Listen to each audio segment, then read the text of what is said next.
The trade that everybody's been waiting on, one of the last big chips to fall in free agency, was DeMar DeRozan. We now know that DeMar DeRozan is on his way to the Sacramento Kings. We're going to talk about it all and more right after this.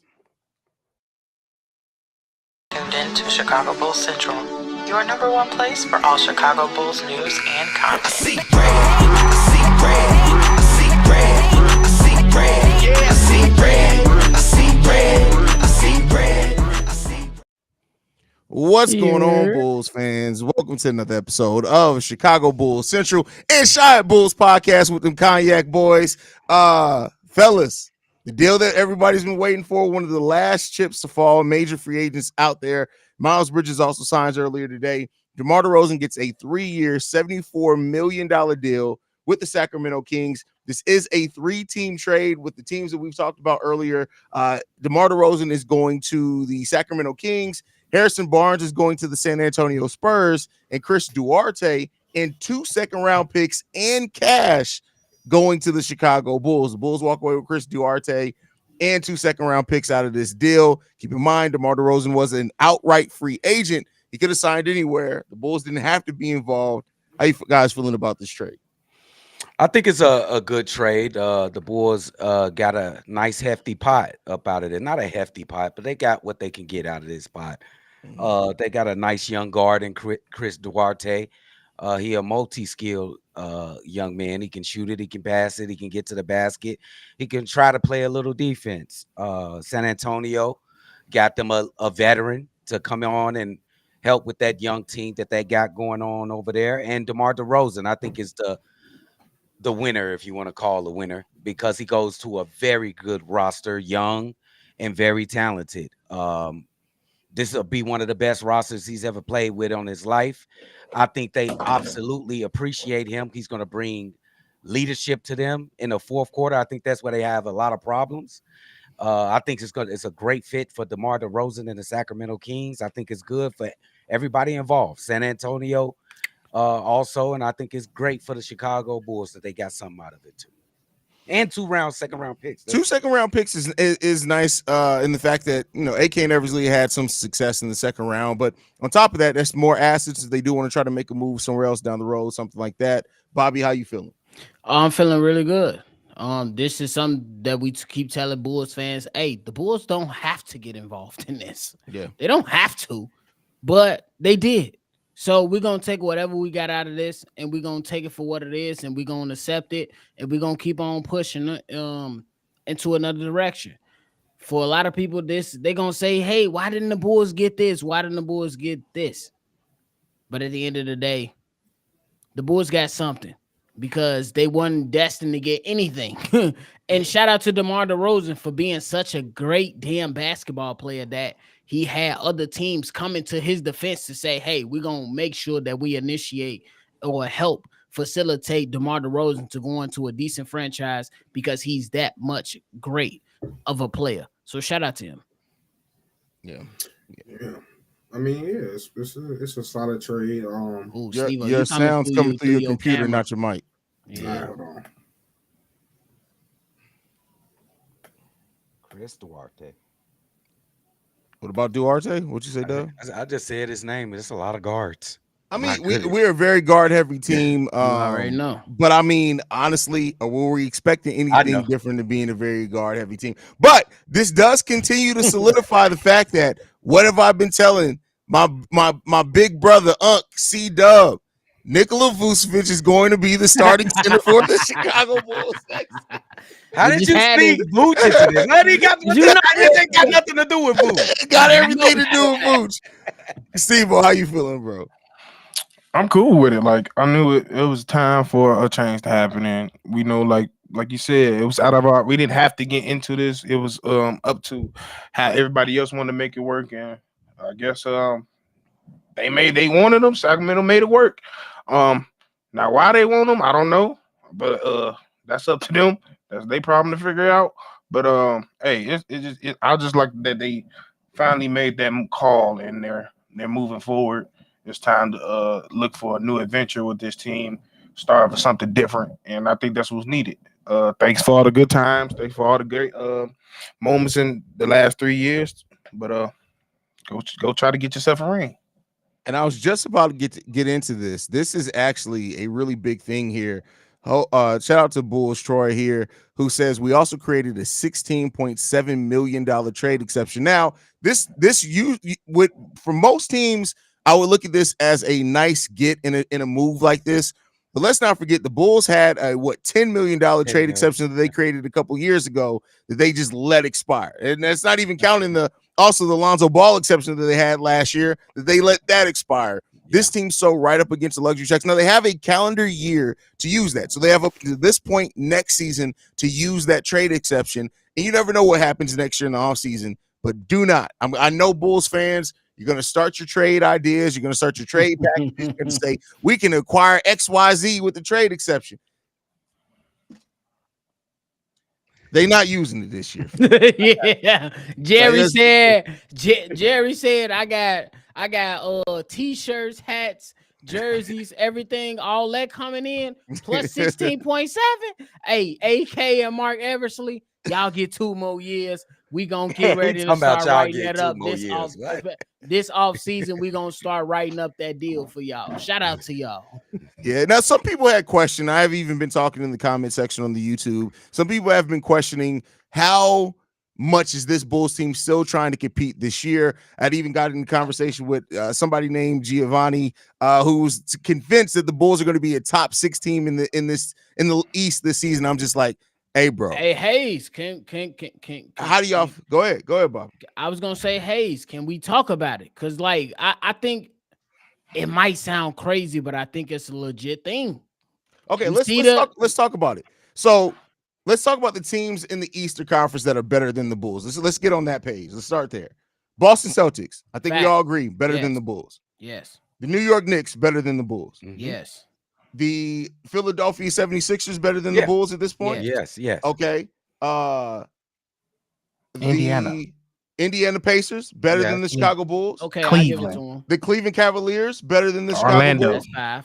The Orlando Magic, one of the best defensive teams in the league, and added offense better than the Chicago Bulls. And then you add Milwaukee, and then after that, Milwaukee's better than the Chicago Bulls, and the Miami Heat better than the Chicago Bulls. Are they? Yes. I'm gonna trust any team with Jimmy Butler and Eric Spoelstra over what we got right here. For me personally, I'm not saying that this much in Miami this much. That's fair. I'm just saying that I think people are confusing the different style that we're gonna play a much more entertaining and modern style of basketball. But this team is a worse 3-point shooting team than what it was last season, which that already hurt us tremendously. It's gotten worse defensively than what we were last season, which is already something that hurt us last year. And then on top of that, this is a new team that we don't even necessarily know exactly how all those pieces are going to fit together. So I would have to see it before I'm ready to say that the Bulls are in any shape, form, or fashion where I'm going to say that they can be a top 6 team in the East. Could they compete with for a 10th seed? Maybe. But I don't know what really that's saying. We were 3 games away last season from being out of the play-in. So that's just my personal, but I understand where Bobby's coming from. We're going to play a very much more, we're going to attack. We're going to get out in transition. I don't see this team looking at this and saying they're better than 8 teams in the Eastern Conference yet. I'm going to say it. We're not going to be good. And if we are a top 16, the whole damn East got hurt. We're not. We're not. I don't care with Levine or not. We are not that good. We just not. We're young as hell. Now we just transition. We just transition to a team that now got to learn how to win again because they still struggle learning how to win. Now you bring even more talent and then you bring it in Duarte, which is funny. I got an Oregon jersey. Oh, he's from Oregon. But like I ain't gonna lie. I just don't see us being that good, especially the first year. Like I think we got to learn each other. I think, like I said, we all know Billy Donovan's Billy Donovan, so I don't think he's just gonna galvanize the truth in 1 year with all these young dudes. So, like I said, if we're top 6, something went terribly wrong throughout the East. Can I withhold judgment till I see the roster? Is that fair? Yes. No, because you're still holding out hope because Nikola Vucevic is still. No, I'm just gonna throw fun towards them. Okay, no, finish your point, bro. I want to hold off until I see the roster. Okay, hold on. Let me gather myself. What did he just say? Hey, let's keep okay. Let me see the roster how it is, how it is, because it's a lot of shit that we got to do with this roster still. Yeah. You know, you got to move with Zach. I think it's a move with Vooch coming on, and plus we got to shuffle out some of these guards that we got. There's too many guards, so it's going to be some moving parts on this team. So I'm holding out. I want to see the finished product before I say they like 12th best in the East or something like that. Well, I mean, we just went like I said, I'm willing to make a conversation that they can maybe contend for 10th, right? I'm willing to give that conceit. Yeah, that's like you said. Like you said, we got it. We got to see it. But the thing that I look at and I personally say, like you said, I get looking at this roster and saying it feels like another move may be coming. We already know that the Bulls don't want Zach LaVine on the roster. They can find a spot for him before the start of the season. But I tell you what, I looked at this roster. I was set in this spot the last 2 years in the same time, and I said something got to happen before the start of the season. And A.K. Eversley and Billy Donovan looked at me and said, "Hey, shut the fuck up. We literally going to be starting 6'4" people at power forward." So I gotta see it. That's all I'm saying, bro. I'm just saying I gotta see it, man. I say you gotta go into that. I was gonna say you gotta go in for what it is. I mean, this is what they shown us. They shown us that they might make a few moves, but it ain't showing us they gonna transpire or drastically change the entire team. So I'm looking at it for what it is, for what you guys put it out there, and I agree with you, Haize. Number 10, and I would say that's a win. You literally I would say it's the win because you got rid of DeMar, you got rid of Zach, possibly Nikola Vucevic, and you still end up with a chance to make the playoffs. That's a dub for me. And we already know that these guys really don't necessarily want to go into a complete rebuild right now. So you take it for what it is. I think the Bulls are still years away. Just to let y'all know right now. That's a fact. Yeah, they're going to be. But they got some. And the difference is, and this is what I've said before, and you know, in doing the solo episodes, is that the fact is that even if the Bulls win 32 games this year, I just threw that out as a number. I'm not picking that. Like, see, I wait to see what the roster looks like.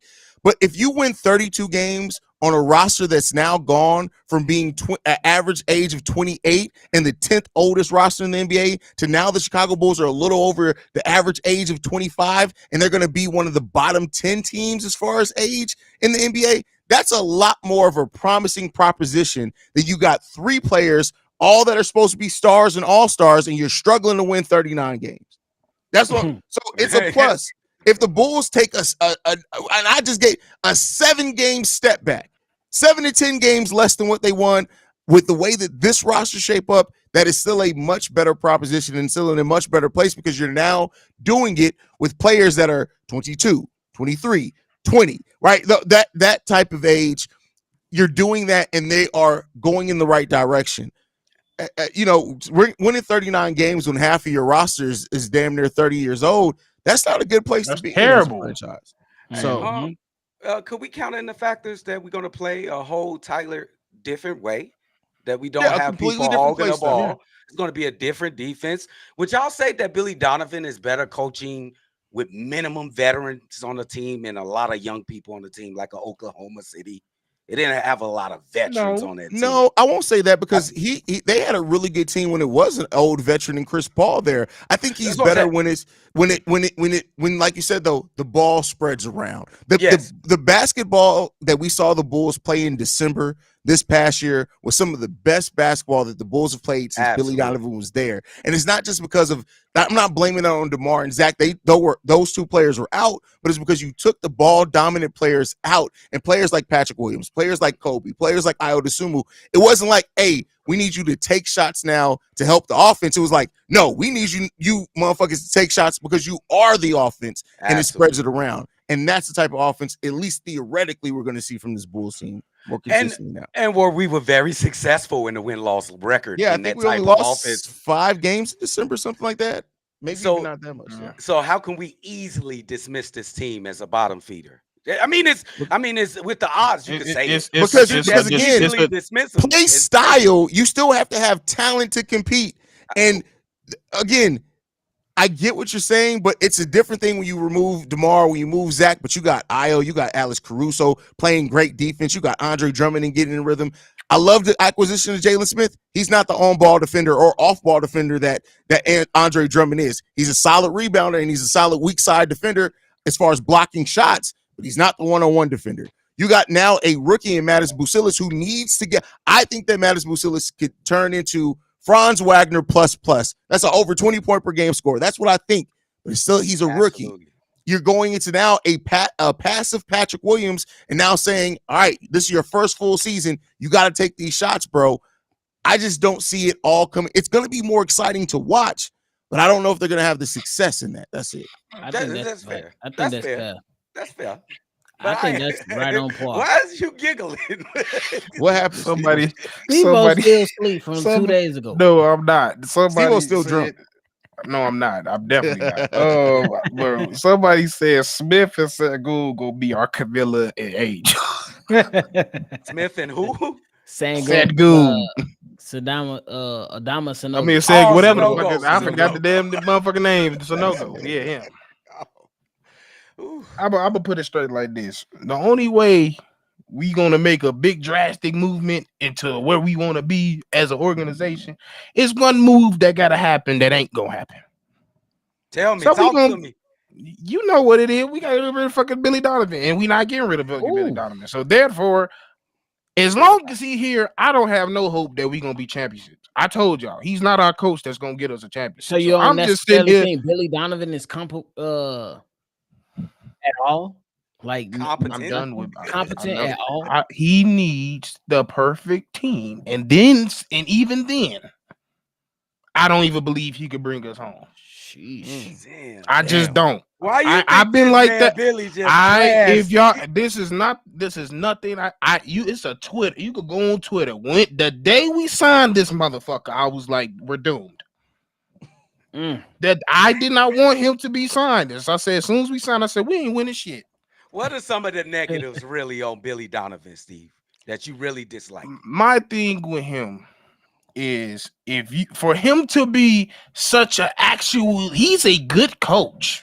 He is. He's a good enough coach to get you there. But there's a different gear and there's a different range and there's a different way of style of coach you got to get in when it's trenches time in the finals. And when I seen him there, or I seen him near there, I seen him crumble. I seen his reaction wasn't that fast enough. He didn't respond to the adjustments quick enough. He just sat there, and that's his biggest problem is, as a coach, he likes to let them figure it out. Yeah. But this may be the best time for that. Again, not to say for winning basketball games, but to have the young players go out there and figure it out, because now you don't have DeMar DeRozan. I can see that helping to jumpstart their development. Go ahead, Bobby. Yeah, that's my thing. Like, I feel like what Donovan is gonna do now, he gonna hand this team over to somebody that can really turn this shit into something. That's my thought process. Yeah, because my question with Steve-O, because I know that, and I feel you with Billy Donovan. I know we talked a lot on live and offline about Joe Mazzulla and his X's and O's on the basketball court. Do you think Billy Donovan can overcome some of his, low points when it comes to coaching like Joe Mazzulla did? Because Joe Mazzulla at one point, he was just jacking threes. The adjustment was kind of minimal. That's a great question.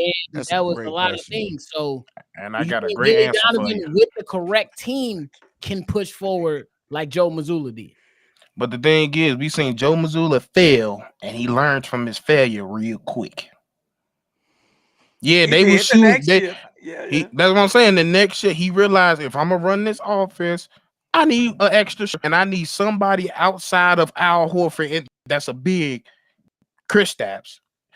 That's gonna be the odd man. That's like, okay, how he's gonna be the hard person to guard, because for example, when they was going up against Cat and them, I was like, oh, if they were to go up against Cat, I think it was gonna be a real problem, because he was gonna bring Cat out that paint.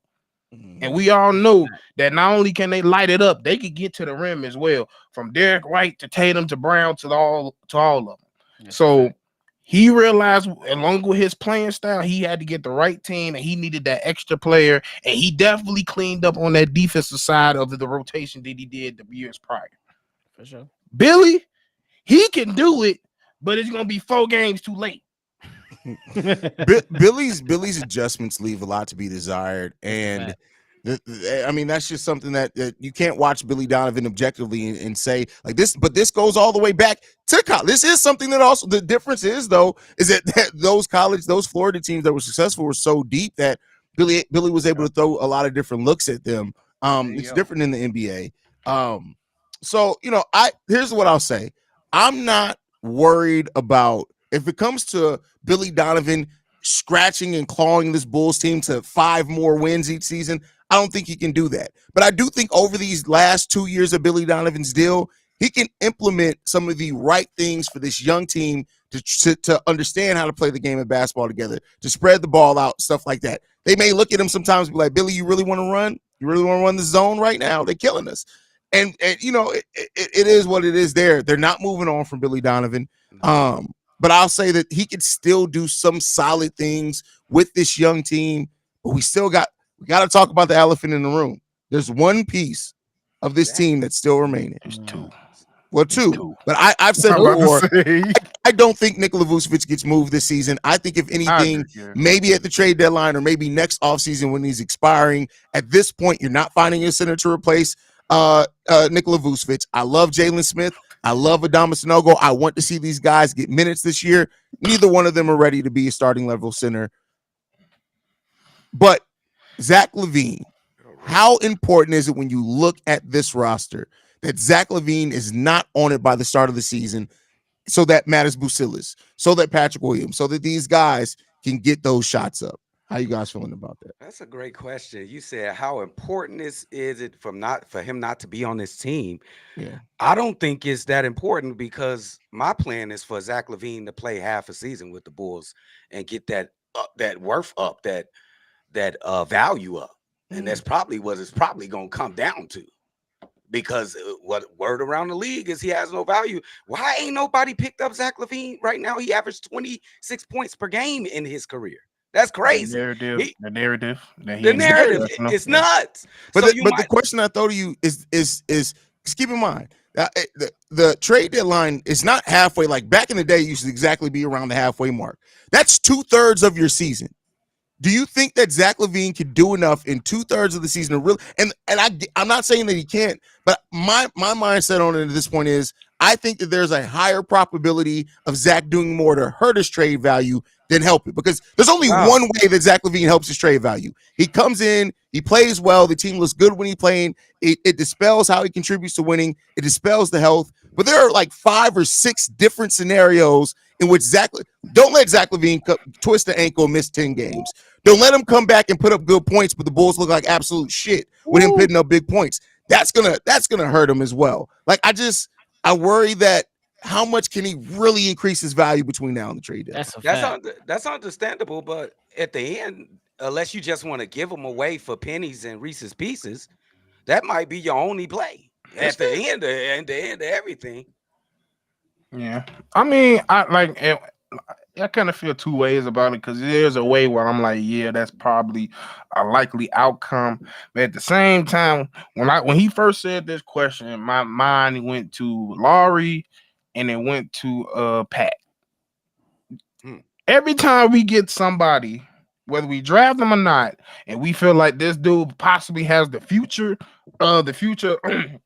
written all over him, there's always somebody in his fucking way. Now, don't get me wrong. Kobe probably going to have the ultimate green light compared to Montes, but Montes right behind him.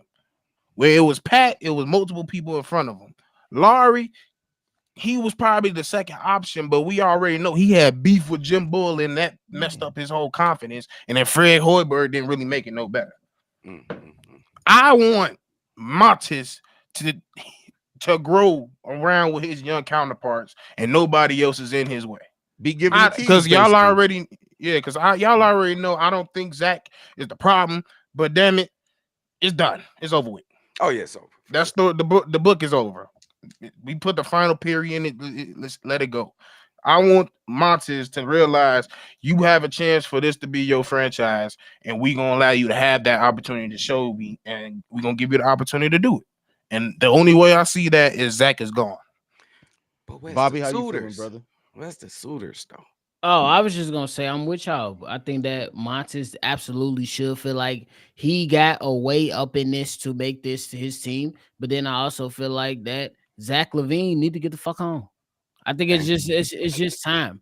And I don't think everybody know that I don't believe that Zach LaVine is a bad player in this league. Just last year, we was talking about Zach LaVine being top 5 shooting guard. I still believe if he's able to step on the court, he could do that. But I think right now, when we talk about narratives, the NBA, once you fall into a narrative, it's hard to come out of You that. gotta climb out that. Yeah, You gotta Kyrie. climb out that shit. And I think that when we talk about it, we talk about Kyrie Irving.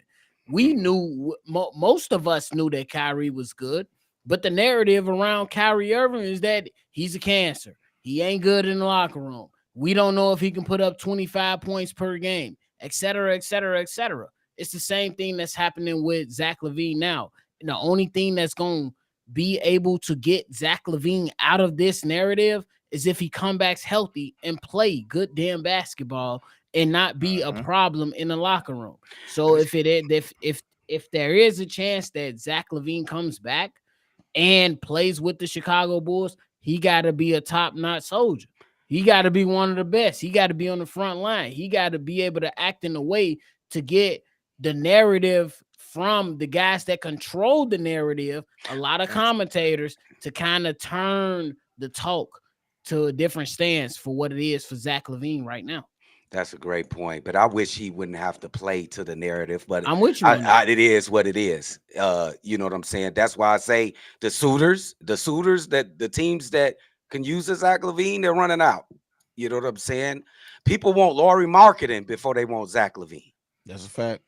So I mean, hey, I would man. want a young 7 footer more than a 29-year-old motherfucker getting hurt too. But he averaged 26. He in his prime. He's But athletic. that's the thing, though. It's not just. But we know. I don't think anybody doubts that Zach LaVine can score. But you doubt his defense hugely. IQ. You doubt his basketball IQ, decision making down the stretch. Like, let's keep in mind, we called it the Zach LaVine special. How many fourth quarters have we seen Zach LaVine turn over the ball by dribbling off his foot? He's horrible in the fourth quarter. A lot. We But can't you're even not- name a fourth quarter to where Zach LaVine really went off in the last year. And The a half. Pistons. I don't- That's it. The 50-point game in which we lost. It 4 years before that in Charlotte. But with that said, I think that it's proven that he's not that type of player. But Zach LaVine as your third option on your team. I mean, yeah. please. Any team should want to get that for their team. The third option, your third best defender guarding Zach LaVine. But that's the thing, Dub, is that I think what the teams would have to give up. Like, I think if Zach LaVine was a free agent right now, he'd be signed. But the fact that you have to give up, you have to match a $45 million contract. And so even if you are bringing him in to be your third guy, what have we seen in the play? What does this playoff tell us almost more than any other playoffs? Role players matter.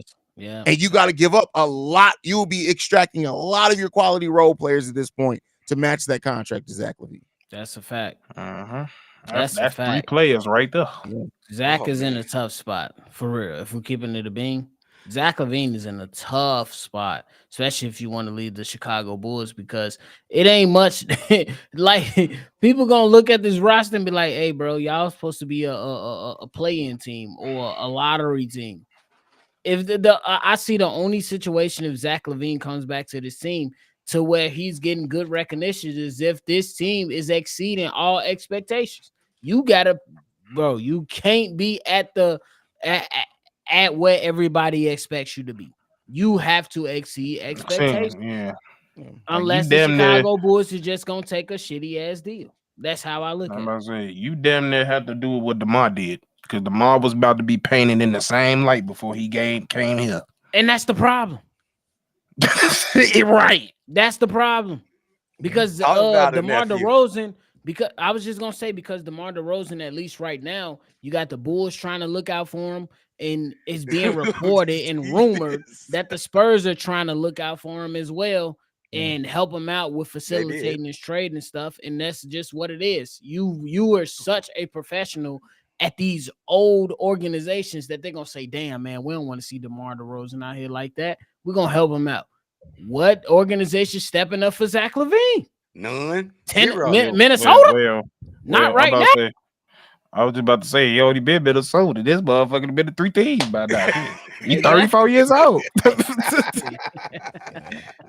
It's gonna be interesting to see what the Bulls do with Zach LaVine. They've now moved off DeMar DeRozan. He's the first now official member of the former core three for the Chicago Bulls to no longer be on this team. We still got Zach, we still got Vooch here. But let's pivot this back to DeMar DeRozan for a second. Yeah, because while we understand it was time to move on, he turned down a 2-year, $80 million deal that gave, like, had he signed that contract extension, keep in mind, the Bulls probably wouldn't be going into this rebuild right now. If he would have signed that contract extension when the Bulls offered it to him, they would have been trying to find pieces to keep this thing together. But let's talk about DeMar DeRozan's time here in Chicago. How will you guys remember Zach LaVine? DeMar DeRozan's time in Chicago. Go ahead, nephew. Oh, I was gonna say, hey, he keep it above with you. He's everything we wanted Zach LaVine to be. Everything. This is perfect. The leader of the team. That's perfect. The guy to take the last few shots within the last few minutes of the game. The guy that rallied people to go ahead and go against the opposing team. We know they better than. DeMar DeRozan has not been perfect, but you can say that again. When there was a minute left on the clock and you need a bucket, DeMar DeRozan was the man. When we looked at Zach LaVine last year and DeMar DeRozan was out of there, Zach LaVine didn't know what the fuck to do with the ball. We needed a 3. He stepped in the line and took a 2. Oh my goodness. DeMar DeRozan put on and gave us so many moments. I got to show him nothing but love. Even though it didn't always make sense to what we believe the team, how they were supposed to play, he's everything we wanted Zach LaVine to be. A guy that leads the team, take the young guys under their arm, and win some damn games and hit some tough baskets because we know Zach LaVine was talented as hell. But it's a difference, y'all. You can have all the talent in the world. But up here, matters more and it gets you over the hump more often. That's why Michael Jordan is the GOAT. I don't know. Random as hell. But y'all know why. Okay. Random as hell, but y'all know. I ain't gonna sit here and say I wanted Zach to be like DeMar, because that'd be a fucking lie, because I didn't. But my thing with DeMar was, to me, once I saw him in Toronto, I knew who he was. And that was going to be a player that's just very difficult to win a championship with. And at the end of the day, that's what I want. So, yeah, it was nice seeing him get buckets. It was nice seeing those ISO moments. It was nice with the game winners. But all that was nice. But I could give a fuck less. I ain't going to lie to you. Fucking Scrooge over here. Damn Scrooge. Hey, man, I don't care. I don't care about almost. The Bulls could win a title and see if we're gonna be like, I'm not gonna acknowledge it unless you do it again. We'll literally how you gonna say that? And I just said we didn't win a championship. Steve will literally be like, anybody can win one motherfucking title. What's the next one at? Like, that's Steve-O for sure. Like I said, I'm not finna be half-ass for moments. We get moments every day watching. I feel you. Okay. I'm appreciative. Like, you made it a little bit entertaining, but at the end of the day, I was getting sick and tired of watching 2006 ass basketball in 2024. I really was. It was fucking irritating to watch. Hey, bro.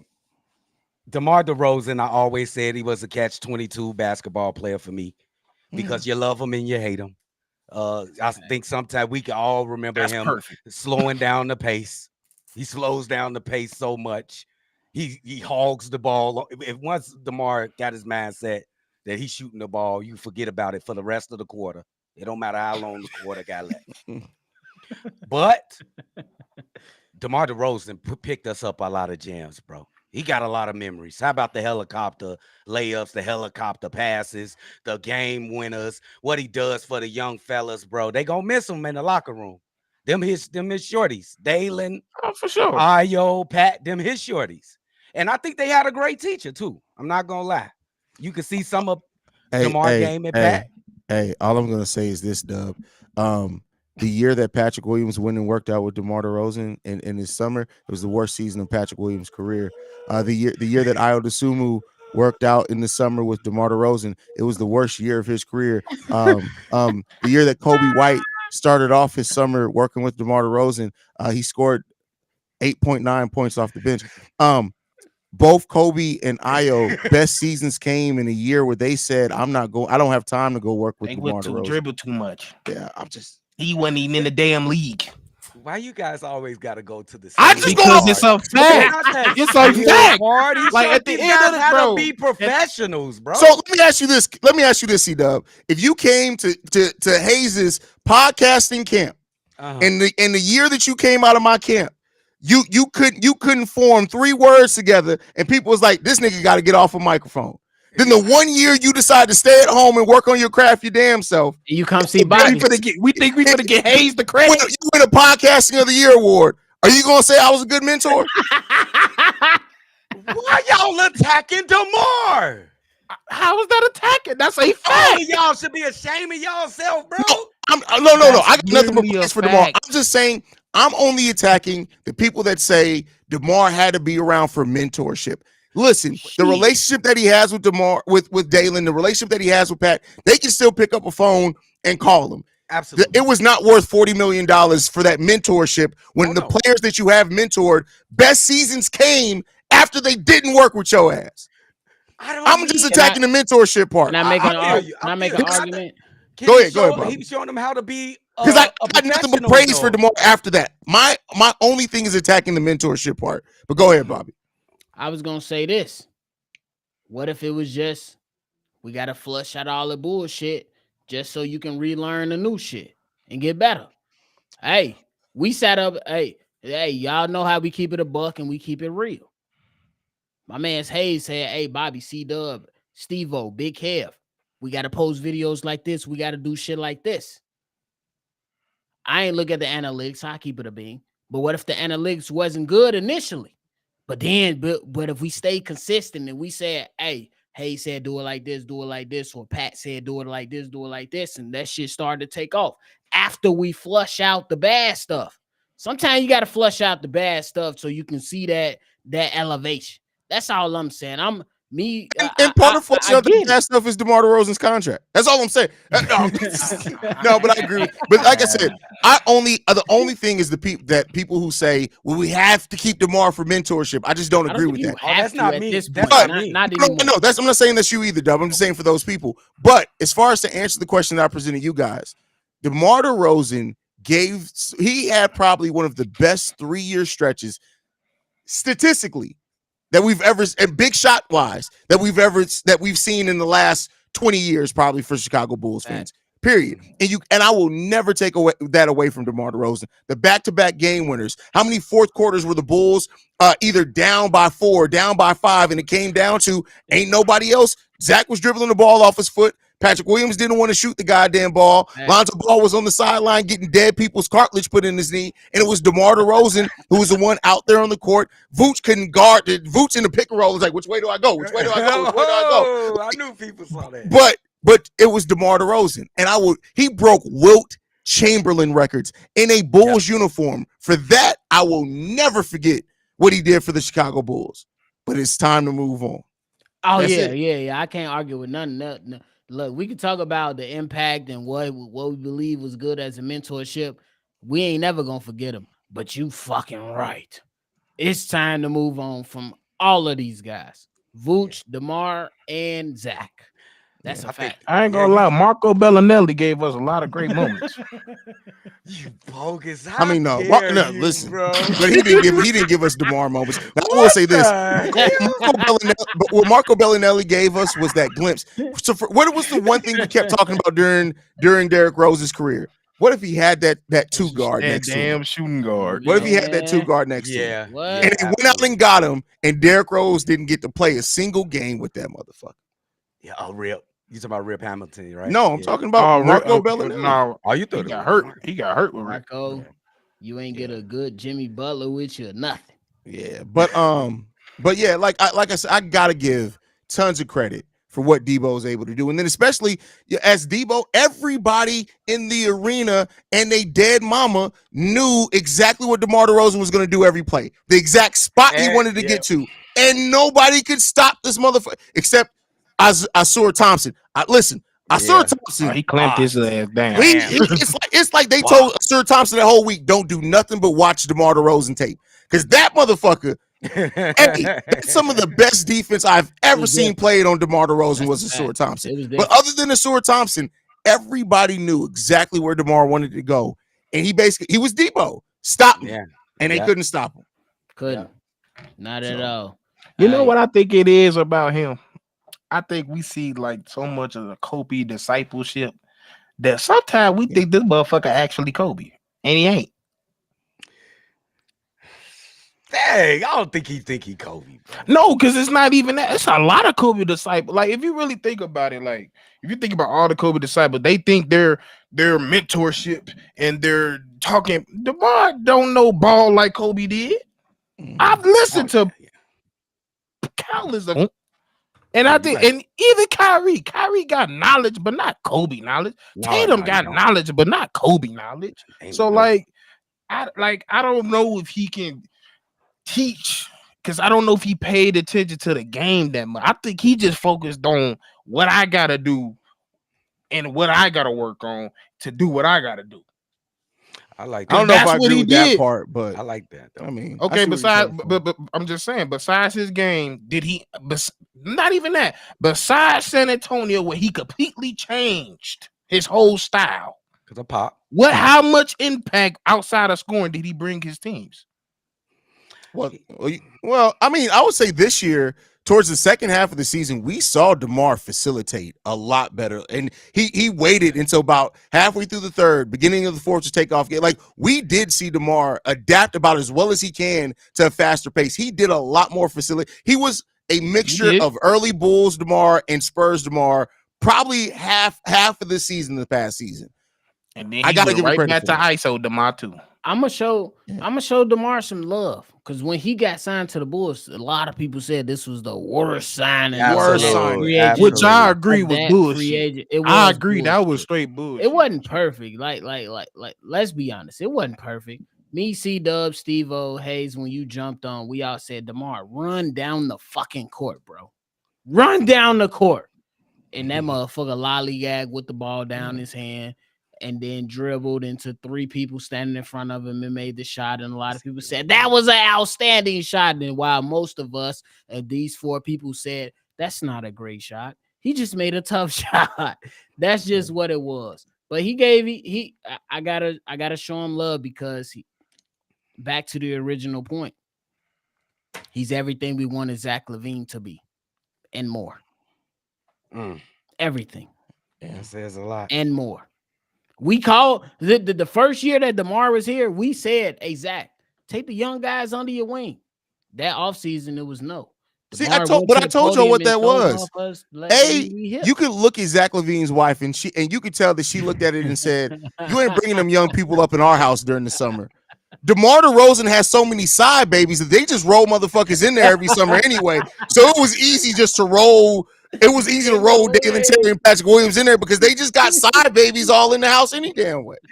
He just came in. This my son. I didn't know about. He did say that he called Dalen Terry's son, and he would tell his daughters, "Oh, go help your brother out," because they're used to DeMar's side babies just rolling in that motherfucker.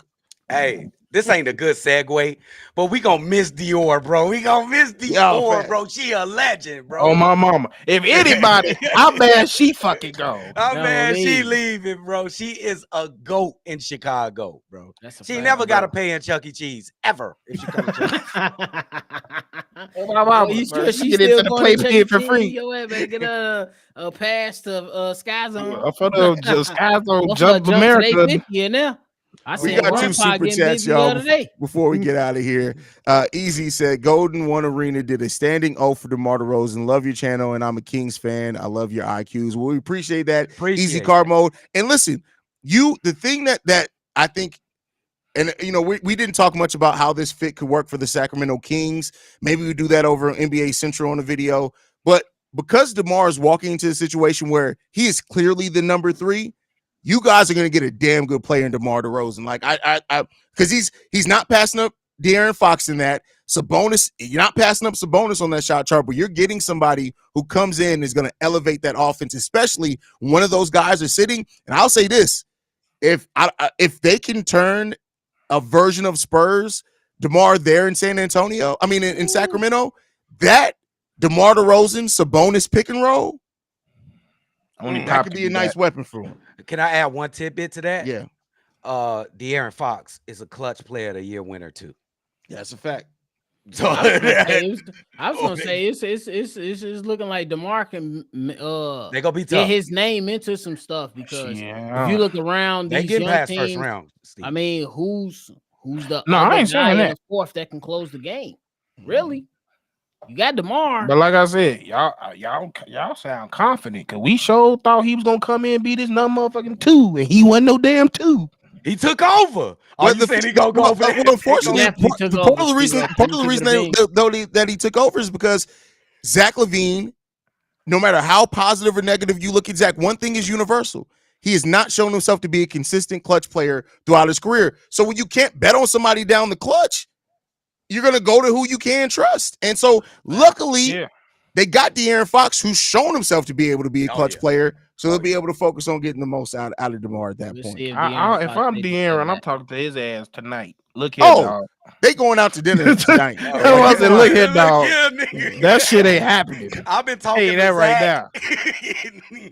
you playing. That's hilarious. You Luigi, nigga. I'm Mario. Can y'all picture DeMar spotting up while De'Aaron Fox got the isolation for the game winner? I really can't. You better be ready. DeMar gonna be right in the huddle. Hey, boy, your ass should have passed that to the right wing. Go spot up. Go spot up. And I literally can see De'Aaron Fox looking at him and be like, "Listen, you 40-year-old cornrow wearer, hey, watch yourself." No, but Melvin in the building says those back-to-back game winners by DeMar on New Year's and his daughter screaming in the play. Yeah, I mean, great moment. I'm gonna miss that. Yeah, I'm definitely gonna miss that. New Year's Eve and New Year's Day. Yeah. That's got to be his greatest moment in Chicago, though. Hey, them two back-to-back game winners. And my wife was whipping it up on both days. Crazy. Look at this. Do you remember the exact meal she was whipping up, Bobby, on those days? What was the meal? Go break down meal analysis. New Year's Eve, we had the goddamn fried chicken with the mac and cheese. Mac and cheese. The next day, we had the goddamn meatloaf. It was a hit. I remember because I said, "Hey, son." Y'all know it be certain songs that you play, certain meals that you eat, and certain things that you say. I say, "Hey, son, it'd be crazy if DeMar DeRozan hit the game winner tonight." That boy hit the game winner right next day. Shout out to my guy. Shout out to him. Good luck on the other side. Yeah, I'm on the other side. This is a good question. I'm gonna read the question, but then I'm gonna remix it a little bit. It says Kobe White is a clear star now. Zach gone. Get up out of here, there, and play 25 games a season for the rest of his career. Come on, man. Damn. For the rest of the career, Patrick Williams is clearly not shaping up to be what we thought. Great comment there, but I'm gonna take it and mix it into this. If Zach LaVine is off this roster, we're just gonna, because that's what the Bulls want. We'll say that they eventually find that goal. Whose team do you think it is right now? Is it Kobe's because he's at this point, if Zach's gone, he's the longest tenured Bull? Do you see much like kind of how initially when Laurie first came here, it looked like this was going to be Laurie's team, but then Zach LaVine came back healthy, he kind of took it over. Manis Bucevic, do you see another player stepping up, a Josh Giddey or somebody if you had this time next year, who are we next summer saying it's this player's Bulls team? I wish I knew about Patrick Williams' health, but obviously I think it's Kobe. Okay. But I think Giddey is like the quarterback. He's going to be spectacular running up and down. He's going to have a bunch of assists. He's playing pretty well. If y'all catch his clips right now over there in Australia, he's playing pretty well. But I'm going to go with Kobe. Oh, yeah, Kobe for now, but I do feel like Montes is a threat. You think Montes is a threat? Because like if you just talking about, like we said, we talking about who has my generation saying the aura of a superstar. He got He does got NBA size, NBA athleticism, can shoot that mug. He can. He got to work on it. And he a cocky bastard at that. He cocky for sure. yeah. That's a recipe. I ain't gonna lie. That's not only a recipe for a great player. That's a recipe for a great. Oh, I hear you. You big on Buzelis, huh, Steve-O? Like now, do I believe is he gonna do that? I don't know, but he has everything in his bag to become that. I agree with Steve-O. He has the mental makeup. He has the modern style game. As long as that 3-point shot comes along, and he has to find his way to be a serviceable defender. I don't know if Mattis Buzelis is ever going to be a lockdown defender, but he needs to find his way to be a serviceable defender. But you got to look at, he already has everything else: passing, mid-range shot, finishing around the rim, the ability to create separation in the mid-range. That floater is nasty. In transition, nasty. The block shots as a rim protector at the small forward or power forward, nasty potential there. And then, but it's just that he has to back up the aura around him with the on-court progression. And if he can do that, I'm not saying he's going to be a superstar in this league, but Buzelis is definitely the type of guy that you look at and say, hey, we got us one, if he develops and rounds out. So, yeah. Oh, I agree with y'all 100%. Yeah, but it's Kobe too. I think Steve-O said it perfectly. I think Kobe right now is the guy. I think Ayo Dosunmu gonna have a little, even though if he might not be the lead guy, I think that Ayo Dosunmu is definitely gonna be one of the veteran leaders in the locker room. I love Ayo, bro. Simply because how he was up in people's face. Hey, DeMar, chill. We don't need that. Yeah, he's been doing that since his rookie year. We don't need that tech right now. So I think that Kobe and Ayo gonna be those two guys, but I think that Buzelis really has a opportunity in front of him. It's the same thing that we seen with Ant Edwards. And I'm not saying that he gonna have the mentality of Ant Edwards, but we seen Ant Edwards come into a situation. He allowed those guys that was there for a minute and then said, "Fuck that! I'm taking the bull by the horns." And Buzelis got that opportunity right in front of him. You got all the talent in the world. You just gotta take it. So take it. That's what I say. Take it. Somebody said he need a parking spot outside of a Golden Corral. That's crazy, bro. That's crazy. But I mean, Buzelis has. That's why, like, the players that I had in my draft: Tajon Saloon, Mattis Buzelis, and Khalil Ware. Saloon was one of the people that the Bulls look at a lot. Oh yeah, I love Saloon in this draft. But those are the three players that I said to myself, and you could go watch the videos. I said it in like 4 different ones. That if you could walk away with one of those 3 players, you've done something for your franchise. And there was so much question on if Buzelis was even going to drop at 11. Love that you have him here. I will say this: I do want some type of veteran mentorship for Buzelis there. That's why I did love the idea of the Bulls going out and getting some veterans and things like that. But ultimately, like Buzelis, I said it on today's mailbag episode. As a matter of fact, out of Josh Giddey and Buzelis, one of those guys, if not both of them, have to hit for this rebuild to work. And I don't mean that they have to necessarily turn into superstars, but they got to turn into players that you look at their position and say, we don't have to worry about the position that Buzelis or the position that Giddey's playing for the next 5 years because they've developed that much. You got to get to that point. It's hugely important in this rebuild that one of those two guys, ideally both, get to that point if this thing is going to be successful. Let me ask you a question about Giddey. You said, is you putting a number on that, or what are you looking for from Giddey? Because he's going to give you 17, 8, and 8. He did that every year he's played in the NBA, basically. So what are you looking for? Are you looking for more from Giddey? What are you looking for Giddey? No, I think that he needs to do the 17, 6, and 6 and be that consistently, night in and night out, because he doesn't have a Shai Gilgeous-Alexander getting his way of the point guard duties in that case. But on top of that, I don't need Josh Giddey to turn into some amazing 3-point shooter. But I do need Josh Giddey to turn into consistently a 33 to 35% 3-point shooter. With his game, his ability to get to the mid-range, his playmaking, keep in mind, I broke it down on the show before. He is in the 91st percentile in open shots generated for his teammates. And I like using that stat because it's more than assists. Because if the other player misses the shot, you don't get an assist. If he's already showing that ability to create open shots for his teammates, I need him to be that consistently. And if he can just get to a consistently 33 to 35% 3-point shooter on taking 3 per game, that's going to open up Josh Giddey's offense. I'm with you on that. I mean, we must don't like Chris Duarte. we ain't I mean, Chris Duarte, cool.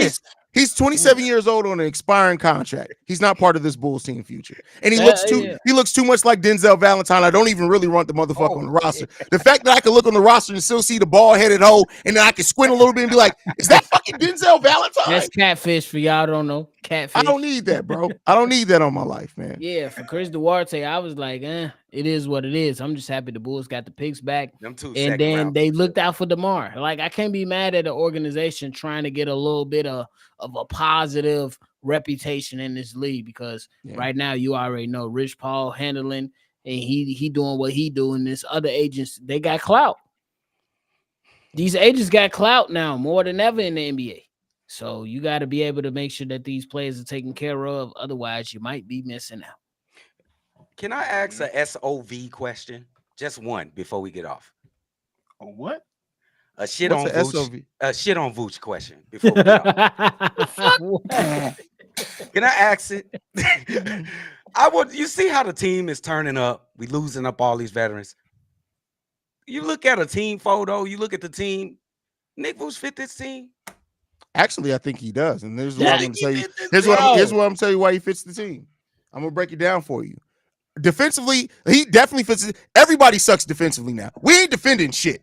Us 4 right now can go and drop 80 points on the Chicago Bulls. Let's go. But when you look at having a big, because now that DeMar DeRozan, what have we said for so long? DeMar DeRozan and Nikola Vucevic occupy the same spots on the floor.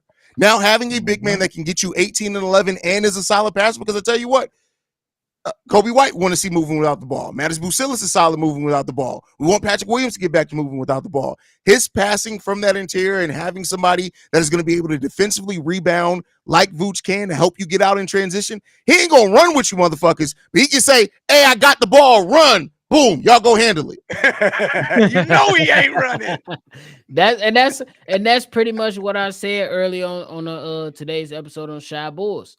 Like Vooch, schematically, if you take the feelings out, he fits. Yeah. Like, it ain't gonna be the greatest thing ever when he sticks defense or anything like that. But offensively, what he can give you with space in the floor and occupying the space in the paint and be able to give you rebounds and second chance points, he's gonna fit into that.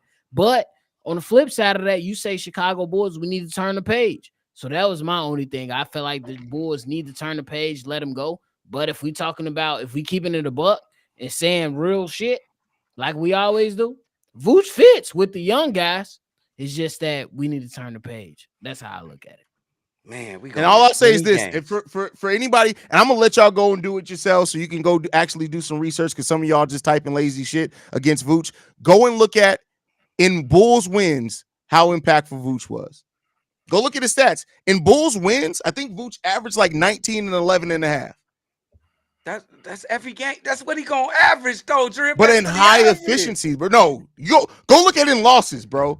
We're talking about Vooch shooting, going 3 of 11 consistently in losses. Vooch does help the Chicago Bulls team win. The agenda that my boy C-Dub has against, I can't wait to open it. Listen, every game that Nikola Vucevic is still the starting center, I'm just gonna hop in the live call and be, hey Dub, that's another one. Hey Haize, I think it's like a 70% chance that Vooch is on this roster at the start of the season. Okay, we can move on. I don't want to talk about you brought it up. You brought it up. That's your fault. I think it's at 70%. I said SOV. Shit on Vooch. You praising them. Y'all praising He's not that bad. It's just that we think it's time for it. And even the defense, people got to realize too, the defense, Nikola, don't look, on ball, Vooch is a solid defender. Pick and roll, switching, he's absolutely terrible. Go and look up the numbers, Dub. On ball, he's a good defender. Everything else, which, again, off ball is becoming more and more the thing. I'm not saying it like, hey, Nikola Vucevic is actually a good defender. I'm just saying he's a serviceable on-ball defender.